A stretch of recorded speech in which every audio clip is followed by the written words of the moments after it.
Bienvenidas, bienvenidos, bienvenides a Pensar la moda en voz alta. Este es un espacio que quisiera yo que complemente un poco lo que llevo haciendo ya durante varios años, no solo en culturas de moda, sino tal vez más específicamente en Pensar la moda, que fue el espacio que nació em, en Substack específicamente hace ya, como 4 años, si no estoy mal, 2021, tal vez 2022, comienzos del 2022. Supongo que considerando que ya casi se va a acabar el 2025, son casi 4 años en efecto. Y la idea es esa, poder pensar la moda críticamente, profundamente, poder detenernos sobre algunas de estas ideas que tenemos sobre la moda, poder detenernos sobre algunos de los textos, algunos de los planteamientos. Bueno, en resumidas cuentas, lo que llevamos haciendo aquí durante ya una década. Y esa es otra de las cosas que quería compartir en estos días cuando estaba preparando el boletín mensual de culturas de moda, que lo envié ayer, un día tarde, porque estaba viajando el lunes y realmente no alcancé a prepararlo con suficiente antelación antes de mi vuelo, entonces lo mandé ayer. Pero cuando estaba preparando ese boletín mensual y me puse a hacer como una especie de recorrido sobre lo que ha sido mi trayectoria en culturas de moda y en los estudios de moda, me di cuenta que culturas de moda está cumpliendo 10 años. Y aunque mi reacción inicial fue culparme, sentirme de pronto un poquito frustrada conmigo misma por no haber caído en cuenta de eso antes para celebrarlo cuando realmente sucedió, que fue en agosto, decidí quedarme más por el lado de igual celebrarlo, así sea tarde. Y siento que haberme dado cuenta de eso en este momento realmente es muy motivante porque estoy atravesando también muchos cambios personales y más importantemente a nivel profesional. Entonces, quienes hayan leído el boletín mensual seguramente se dieron cuenta que anuncié que a partir de este mes me voy a dedicar de lleno a mis labores intelectuales públicas. Voy a dejar la academia. Hoy entregué todas mis cosas en la universidad. El último día oficial es el viernes, pero pues realmente ya no tengo ni acceso a la universidad, ni a la biblioteca, ni tengo el computador de la universidad, no tengo nada. Entonces, digamos que como para términos como prácticos, hoy fue el último día. No fue, o de hecho no, sí fue coincidencia que hoy también decidiera hacer este live. Los live van a ser todos los miércoles hasta, bueno, hasta misma hora. Hoy empecé unos 6, 7 minutos tarde mientras cuadraba todo, pero ya que entiendo cómo funciona mi sistema, creo que las próximas veces va a ser más fácil. Quería compartirles eso. Quise hacer este primer live público también para, bueno, simplemente para comentar realmente lo que está pasando, para darles la noticia. Em, Idealmente estos son exclusivos para personas que hacen parte de la comunidad paga de culturas de moda. Aunque la verdad ahora que lo estoy pensando y que estoy procesando, tal vez podamos seguir haciendo el primer live del mes disponible para todo el mundo y lo demás para integrantes del club de moda. No sé, bueno, ahí vamos viendo. Creo que sí hay algo que yo me he dado cuenta con los años y de pronto ustedes también, es que a mí me gusta fluir, soy bastante intuitiva y como que voy tomando las decisiones a medida que voy andando por los caminos, entonces supongo que esto también será así. Otro live que vamos a tener y que de hecho tuvimos también el primero hace un par de meses es el Café a la Moda, que va a ser el tercer domingo del mes y ojalá con alguna persona que pueda conversar conmigo. Este pensar a la moda en voz alta es como yo pensando a la moda en voz alta, ojalá con preguntas. Entonces veo que hay personas unidas en ambas plataformas. Si tienen preguntas, si tienen comentarios, si tienen ideas que quieran tal vez discutir, conversar. Sé que esta no es la forma más bilateral o multilateral de conversación, que yo soy la que está hablando y ustedes estarían simplemente escribiendo, comentando en el chat o dejando preguntas en el chat. Em, pero la idea también es poder responder a esas preguntas. Es como una especie de horario de atención, le llamaba yo cuando estaba en los Andes, que es esta hora, este espacio de tiempo que tienen los estudiantes todas las semanas para venir y hacer preguntas y conversar y como profundizar de pronto en ciertos temas de clases, pedir consejos, pedir recursos adicionales y demás. Esa quisiera yo que fuera un poco la naturaleza de esto, y también simplemente poder pensar, y como contarles un poco las cosas que están atravesando mi mente cada semana a medida que, bueno, seguimos creando, sigo pensando y sobre todo a medida que reanudo la producción editorial en Culturas de Moda. Y tal vez esa es la otra noticia que quiero darles.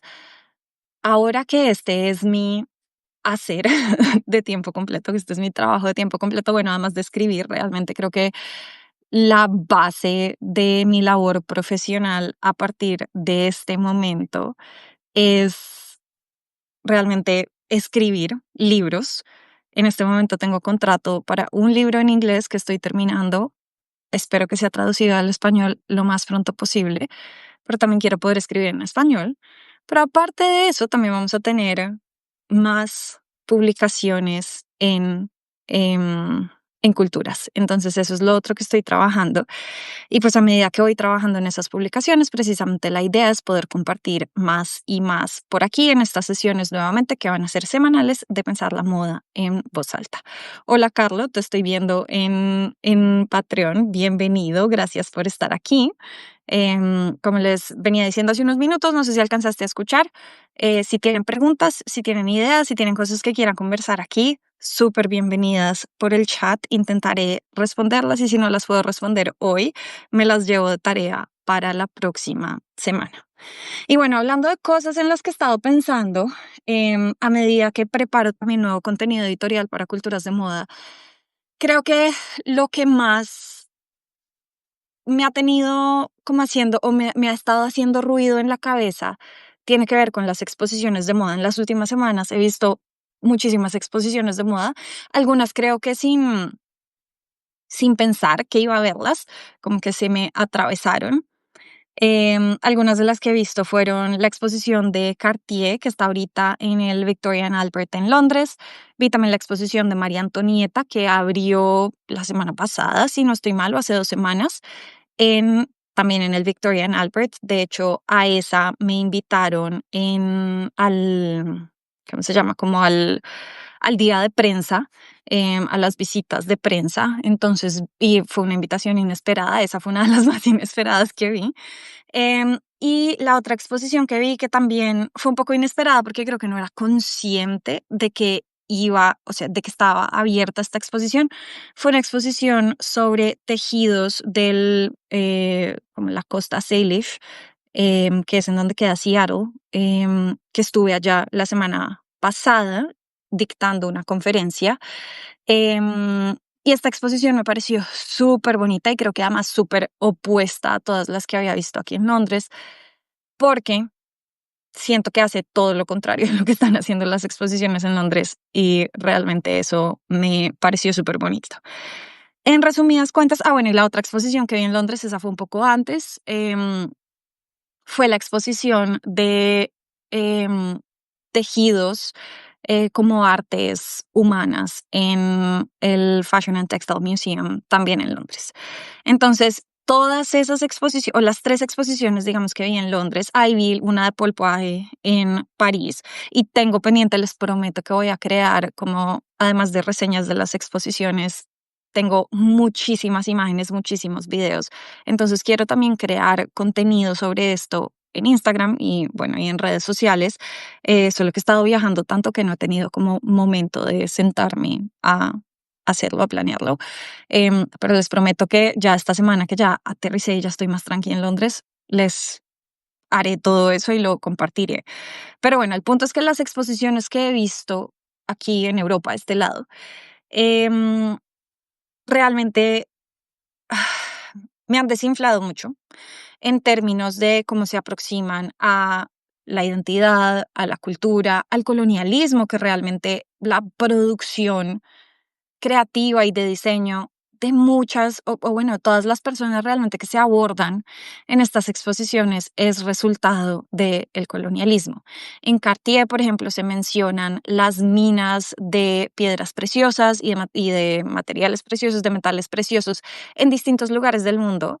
Y hay un mapa en donde se muestran, digamos, las conexiones que tiene, pues bueno, Francia realmente en este momento, y bueno, y al ser la exposición basada en Inglaterra, digamos que también tratan de centrarla un poco en lo que fue el Imperio Británico, pero nunca mencionan el Imperio Británico, nunca mencionan el colonialismo, nunca mencionan realmente que estas eh, joyas que se están trayendo son relevantes o terminan estando acá gracias a la historia tan cercana que tienen la moda, el diseño y el colonialismo. Muchísimo menos lo problematizan. Digamos que eso me parece muy frustrante. Yo entiendo que estos museos también están creando estas exposiciones. Bueno, y en el V&A, especialmente la de Cartier, a mí me parece una gran, como, es como una gran acrobacia de mercadeo para la casa de Cartier. Sé además que hay personas que están seguramente en las juntas directivas o en los comités como de consejería de estas instituciones que por razones políticas, por razones económicas, de negocios, de pronto no quieren como resaltar estas historias problemáticas y bueno, y hay todo este como discurso reciente en contra de las ideas, ideologías que en inglés llaman woke, que es todo esto que realmente reconoce los sistemas de privilegio, las desigualdades de poder que existen en el mundo. em, Ha habido un gran retroceso en términos de como este avance que habíamos visto hacia la diversidad. Entonces, claro, las personas que están creando estas exposiciones, por más de que quieran mencionar de pronto algunos de estos temas,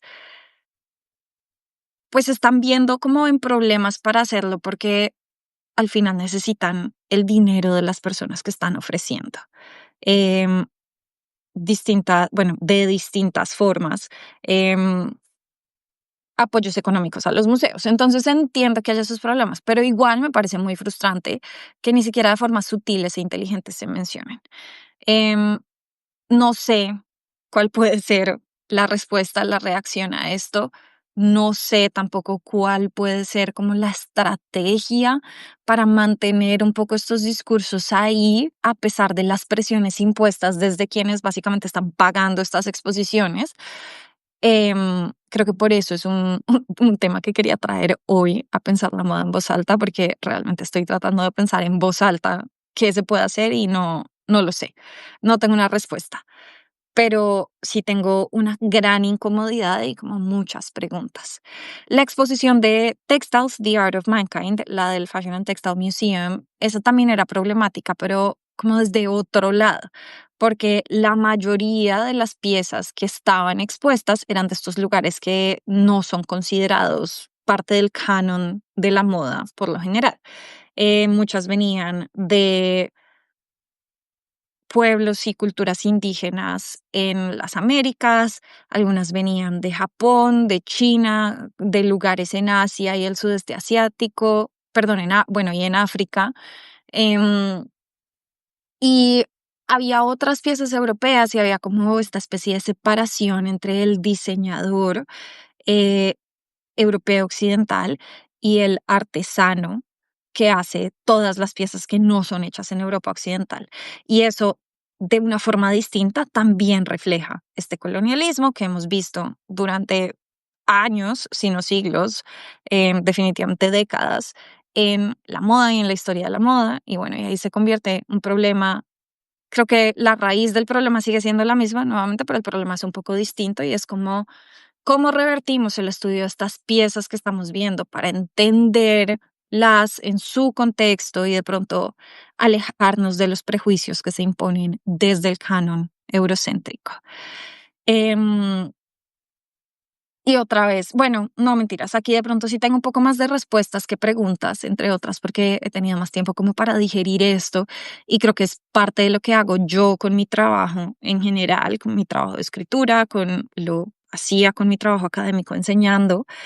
Bueno, supongo que lo sigo haciendo y lo seguiré haciendo aquí en Culturas de Moda, que además tenemos un nuevo curso que empieza la próxima semana, el próximo mi sábado 18 de octubre.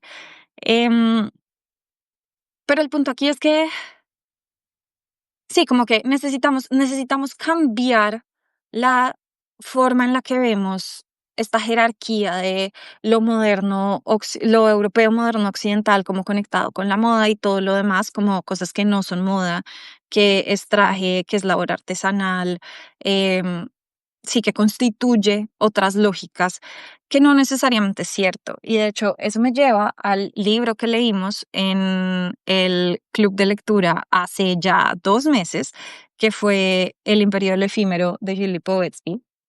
Mm, Lo tengo todavía aquí porque, bueno, nosotras realmente solo leímos el primer capítulo del libro. Yo estoy intentando terminar de leerlo porque quiero escribir un comentario, una reseña frente a él.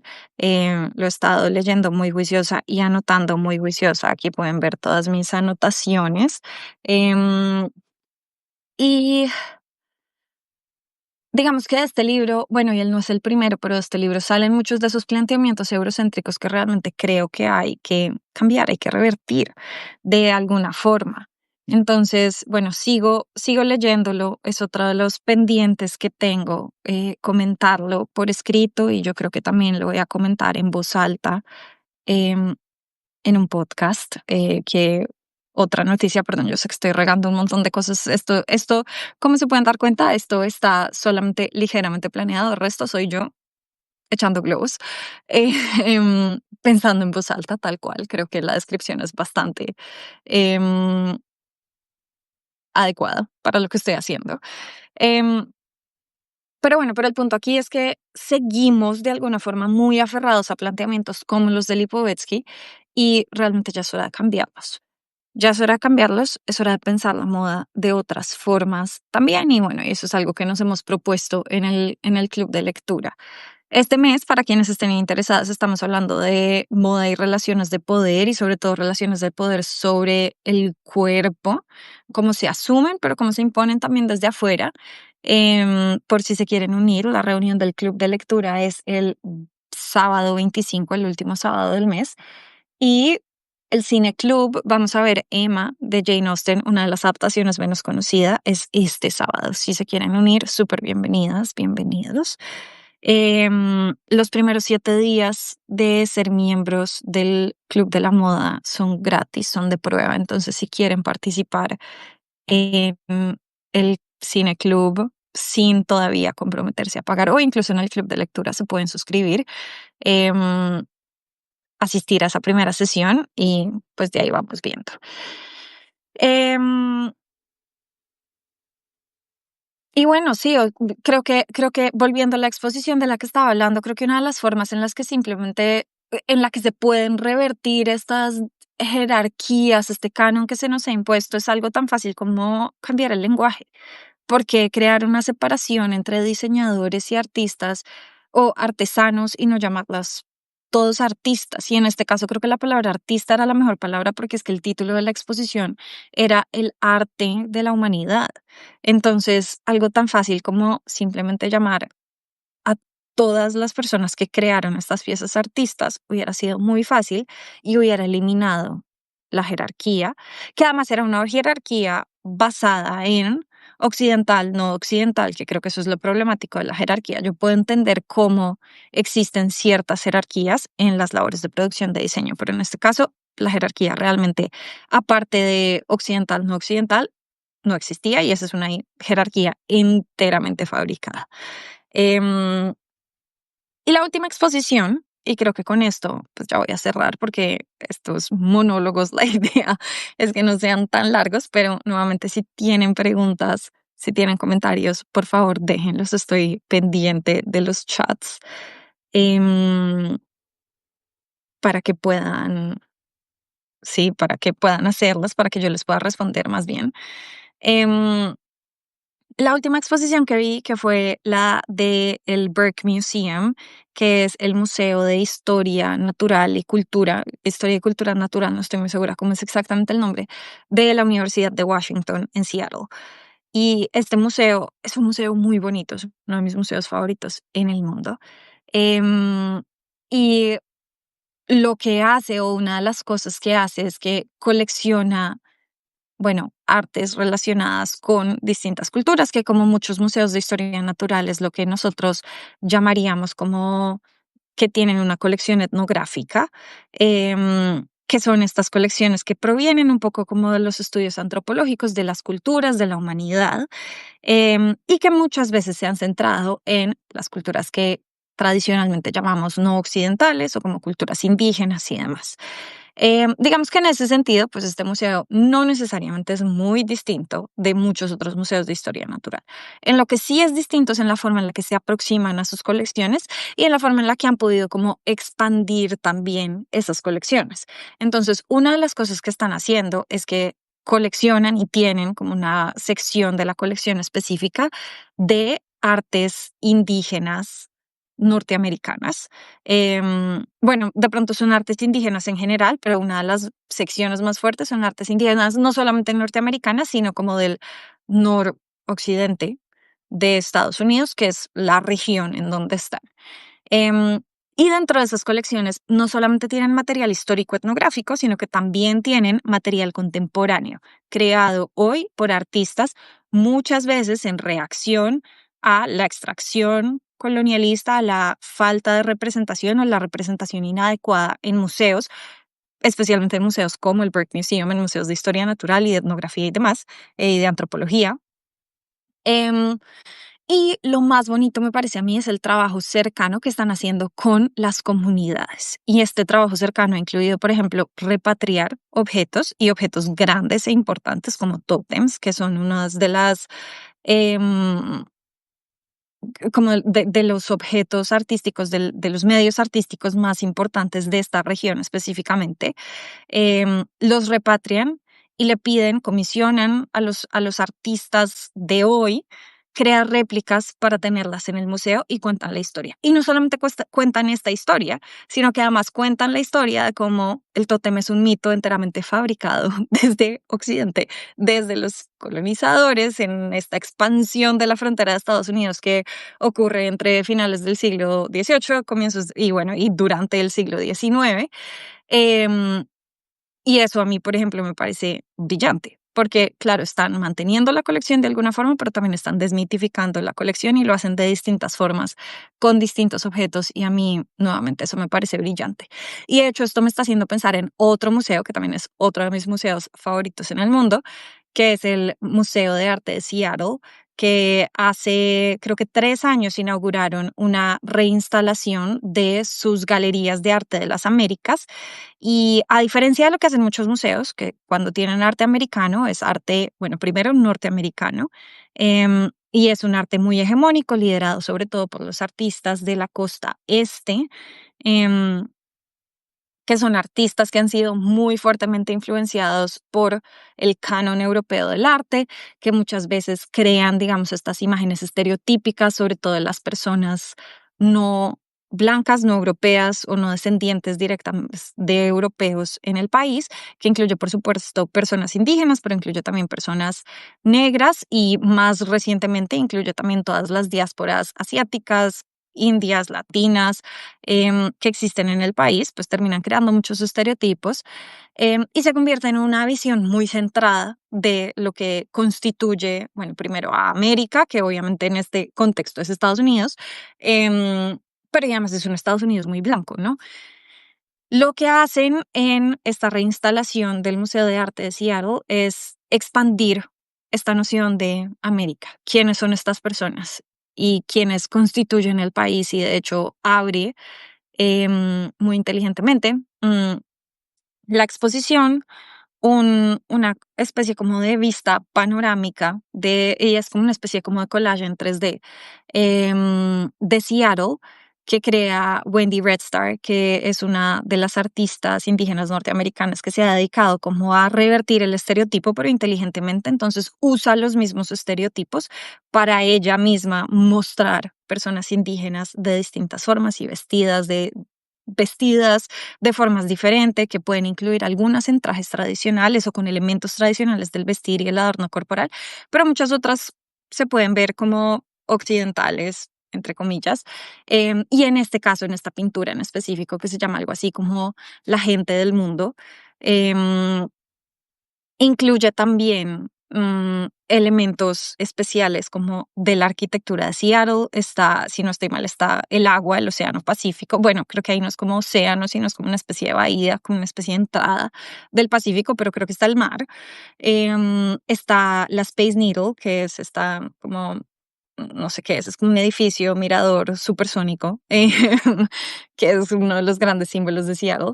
Y bueno, ahí están las distintas personas con distintas fisionomías, con distintos objetos del vestir. Antecitos de entrar, y se marca como ya la entrada a la galería de la exposición, antecitos de entrar hay otras dos obras, una de ellas que es un mapa, un plano del British Museum, que es uno de los museos que más ha sido criticados por su extractivismo cultural y por crear toda su colección a partir de objetos básicamente robados de otras culturas, creada, ahorita no me estoy acordando del nombre del artista que crea esa obra, pero también es un artista indígena norteamericano. Y a partir de ahí uno entra y ya, claro, ya ahí ya se ven algunas de estas escuelas más tradicionales, de estas pinturas más tradicionales, pero se sigue con este tema de revertir un poco los estereotipos, revertir un poco el canon. Incluyen también artistas negros muy prominentemente. Hay una parte que son bueno, me acuerdo de tres pinturas específicas que se llama The Face of America o la cara de, bueno, de América, de Estados Unidos en este caso. Es una pintura la primera es de uno de los padres de la patria, no me acuerdo cuál exactamente, pero digamos tipo George Washington o uno de esos. Luego está una obra de Kehinde Wiley. No, sí, perdón, Takehin Wiley, que es este artista que seguramente algunas reconocerán o lo recordarán por haber pintado retratos de Barack y Michelle Obama. Y son estos retratos que toman las tradiciones del retrato, sobre todo renacentista y bueno, y como de los siglos, no sé, digamos entre 14, 15 y 18, pero los cambian, les añaden color, les añaden otras capas, son retratos como medio pop, pero también que toman muchísima esta iconografía temprana de los retratos. Y bueno, y él específicamente también retrata a muchas personas negras y personas que no hacen parte de la élite, que realmente pues hubieran sido las personas que se retrataban tradicionalmente en la historia del arte. Los Obama son una suerte de excepción en el trabajo de él. Pero bueno, hay un retrato de él y el tercer retrato es un retrato de una mujer indígena creado también por artista indígena, si no estoy mal.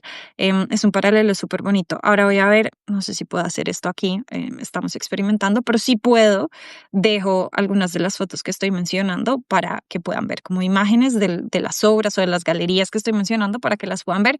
Si no puedo, tenemos que esperar a que reseñe todas estas exposiciones porque realmente sí lo quiero hacer. Así algunas sean más relacionadas con arte que con moda, como que lo quiero hacer. Pero la razón por la cual estoy mencionando estas últimas dos exposiciones es porque siento yo realmente hacen un trabajo por revertir un poco lo que han hecho los museos. Y los museos, además, creo que es súper importante reconocer que los museos son lugares problemáticos, yo los amo y los odio al mismo tiempo. Creo que eso es algo que nos pasa a muchas de las personas que trabajamos en museos y sobre todo que trabajamos en museos por generar diversidad y por desestabilizar un poco los cánones de la historia del arte y bueno, y la historia más generalmente. Em, pero sí, por muy problemáticos que sean los museos, creo que poder reconocer sus problemas, poder buscar formas de, a través de la labor que están haciendo, no solo desestabilizar el canon, sino cambiarlo o hacer algo por cambiarlo, contribuir a cambiarlo. Es importante trabajar con las personas que han sido dejadas por fuera de los museos, traerlas para que ellas mismas se autorrepresenten. Es súper importante y eso es algo que pasa también en el Burke Museum. Bueno, en el de Seattle también hicieron toda una especie de consultoría con personas de como de distintos grupos sociales, que incluye también distintas etnias, por así decirlo. No sé cuál es la mejor palabra, razas, como honestamente creo que esto no existe, pero creo que entienden mi punto. Distintos grupos de personas las trajeron como y las emplearon como consultoras para el proyecto de reinstalación de la galería, parecido a como hicieron en el Burke Museum también con estos artistas contemporáneos. Pero en el Burke Museum tenía nada más una exposición de tejidos, así ya me acordé, creo que sí la alcancé a mencionar, solo que no ahondé en ella.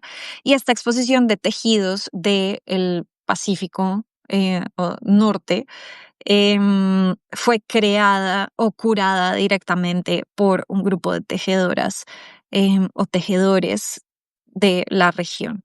Em, y eso sobre todo a mí me parece importante porque no es solamente que les hayan consultado, sino que de alguna forma les entregaron a ellas como la responsabilidad de la exposición y ellas crean la exposición basada en sus labores, pero también de alguna forma, bueno, y en la forma en la que se autoconciben y se quieren mostrar, pero también de alguna forma para educar al público y eso me parece muy bonito. Creo que aquí podríamos empezar a hablar también de esta responsabilidad o más bien esta carga que se nos transmite muchas veces a las personas que no hacemos parte del canon de educar a todo el mundo, que además muchas veces es labor no paga y labor gratuita. En este caso no he averiguado, pero espero y bueno, conociendo la labor del museo, casi que podría pensar que sí pasó, que le pagaron a estas personas por su labor de curaduría, pero muchas veces eso no pasa.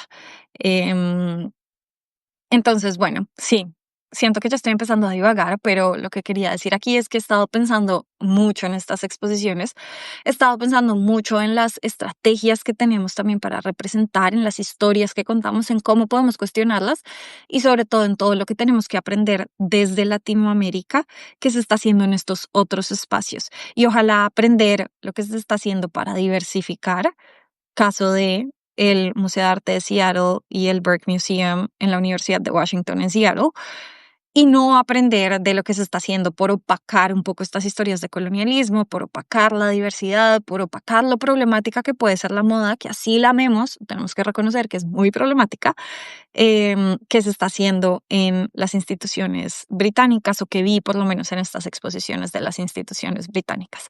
Esta es una temporada en la que hay muchas exposiciones en Londres que quiero ver. Mm, Así que, bueno, seguiré en este proceso. Pero sí, gracias Maite por unirte, gracias por estar aquí. Creo que con esto, ahora sí ya voy a cerrar. Pero si alguien más tiene, voy a darles unos minutitos, si alguien más tiene preguntas, si tienen comentarios. Lo otro que iba a decir es que estas lecciones que podemos aprender sobre todo el caso norteamericano y de las aproximaciones indígenas al caso norteamericano, a las artes en Norteamérica, yo escribí un artículo hace no mucho, fue publicado, creo que como en abril más o menos del año pasado. Está escrito en español, es de libre acceso. En la revista Dobras, que es una revista brasilera de estudios de moda. Lo voy a buscar también y se los dejo. Eso sí, ese es mucho más fácil de compartir, ese sí lo puedo hacer aquí porque simplemente en un comentario les puedo dejar el enlace para que lo vean, por si les interesa, para que lo puedan leer. Y sí, muchas gracias por estar aquí. Em, Está preguntando Maite que si se suscribe ahora tiene acceso al contenido anterior, como lo del club del libro. Sí, los clubes de lectura no los grabamos. Lo que hacemos es que tomamos apuntes y los apuntes se cuelgan en el espacio. Hay como una entrada específica por cada sesión del club. Entonces los resúmenes se cuelgan en esa sesión. Entonces puedes acceder a todos los apuntes. A veces hay como recursos adicionales, de pronto libros que se mencionan o páginas o cosas así. Entonces a veces también dejamos eso en los documentos de los resúmenes. Entonces sí, al unirse pueden tener acceso a todos los apuntes de las veces pasadas. Y como les dije antes, hay 7 días de prueba y a partir de este mes, ahora sí, por fin que ya soy libre, voy a poder empezar a publicar más cosas. Mi misión siempre ha sido tratar de hacer el contenido lo más accesible y lo más abierto posible, pero al mismo tiempo y sobre todo ahora, pues tengo que buscar la forma de vivir de esto. Entonces va a haber unas partes del contenido que van a ser pagas y va a haber partes del contenido que van a estar disponibles y yo creo que algunas también va a ser este mecanismo que están abiertas durante las primeras 2, 3 semanas y luego ya dejan de estar disponibles para todo el mundo para que el archivo sea como pago de alguna forma. Estoy tratando de ver cuál es la mejor forma. Entonces, bueno, ahí vamos viendo, ya les dije, aquí estoy explorando. Pero sí, mil gracias, mil gracias por estar aquí, Maite, ojalá te puedas unir. También hay curso de moda y arte que empieza en 2 semanas, a quien le interese, o como en 10 días, a quien le interese. Y bueno, y nos estamos viendo en alguno de estos espacios, o si no, la próxima semana otra vez a esta misma hora, mismo canal, en Pensar la Moda en Voz Alta. Mil gracias. Gracias, Steffi, gracias por estar aquí, que estén muy bien y nos vemos pronto.